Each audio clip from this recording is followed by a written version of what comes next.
Hey there, it's Kristen Smedley, and I am here to share a story with you all that let me just get cozy in my little story time area. I have got a story about the worst sentence I had ever heard, and then years later, a whopper of a sentence that was even worse than that. And it explains a lot about why I do the work I do and puts it all into perspective of the two lanes that I am living in that people say, can you really live and work in two lanes? Yes, you can. Okay, so most of you that have been following me for a while know that 23 years ago, when I was a brand new mom, I heard the worst sentence I had ever heard at that point in my life. And that was when they said, Kristen, your son is blind. Had no education about blindness, had no background, had no role models or resources. It was the worst thing I could ever hear. If you also know my story, then you know too that I rallied eventually, after two diagnoses, I rallied, found resources for my boys to guide them to thrive.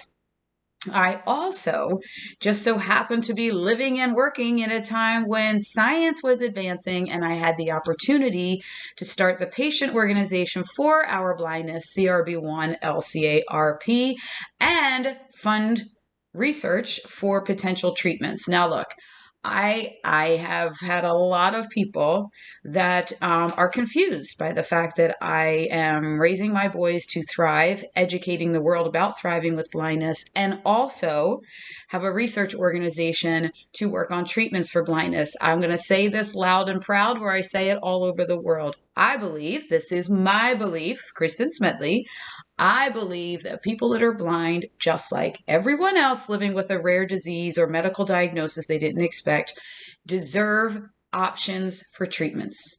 It is my life's work to get treatment options on the table, and the people that are affected by this rare eye disease, it is up to them to take it or leave it. I believe they deserve options. Now, let's hear a little bit about, let me fast forward you to the actual worst sentence that I had ever heard in my life. We were moving along quite well at the Curing Retinal Blindness Foundation and had gone from no one ever heard of us when we started in 2011, literally to the floor of the FDA within 6 years. I was invited to testify at the FDA for what is now known as Luxturna, the first ever treatment for an inherited retinal disease. That was some pretty good acceleration, and that tells you I really knew how to harness the power of social media and connections and relationships. As we moved into year seven and a half, we had just crossed the $1 million mark. I think at this point we're somewhere around 4 million with the different things that have happened in grants. But we had just crossed the $1 million mark.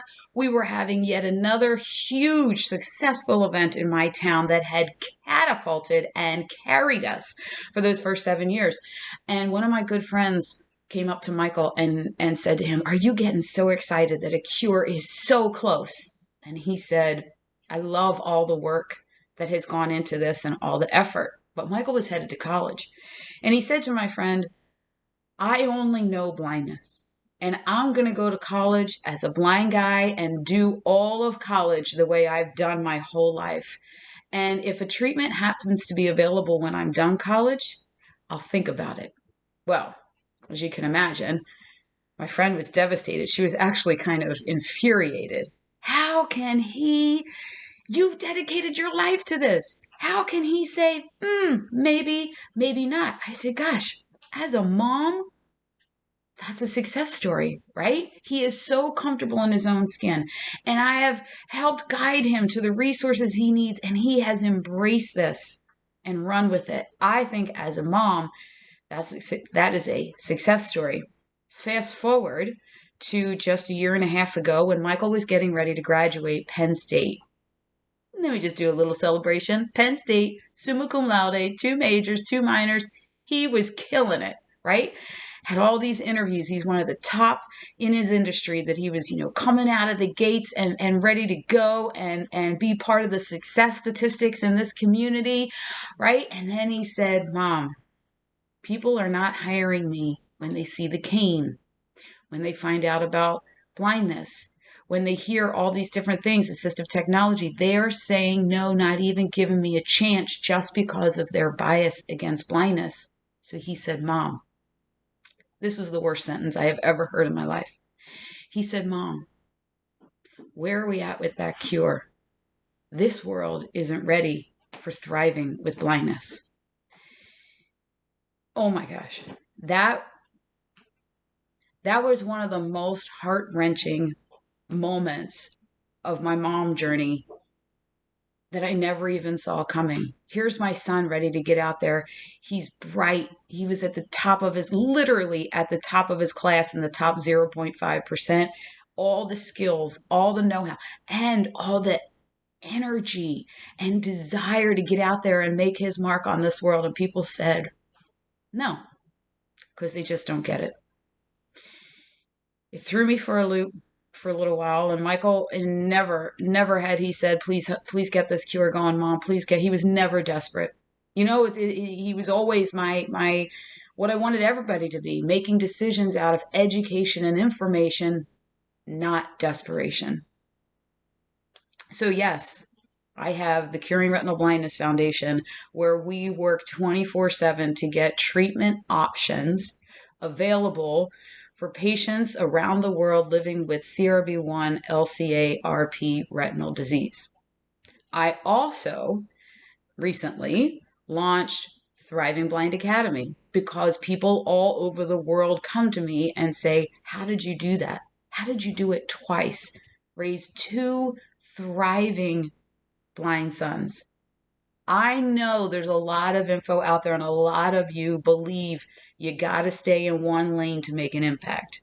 I'm telling you, I live in both of these lanes because I do not want to hear that horrible sentence, that horrible sound of defeat in any of my kids' voices ever again. Like I heard from my Michael, the world is not ready for people that are thriving with blindness. Never again. Listen, if you've got resources, connections, anything to help get treatment options available for CRB1 LCA-RP, send me a message. If you've got connection, resources, anything available to help spread the message of thriving with blindness and empower thousands of people that are blind or low vision to live the lives of their dreams, send me a message. Check out my research organization at crb1.org. Check out Thriving Blind Academy at thrivingblindacademy.org.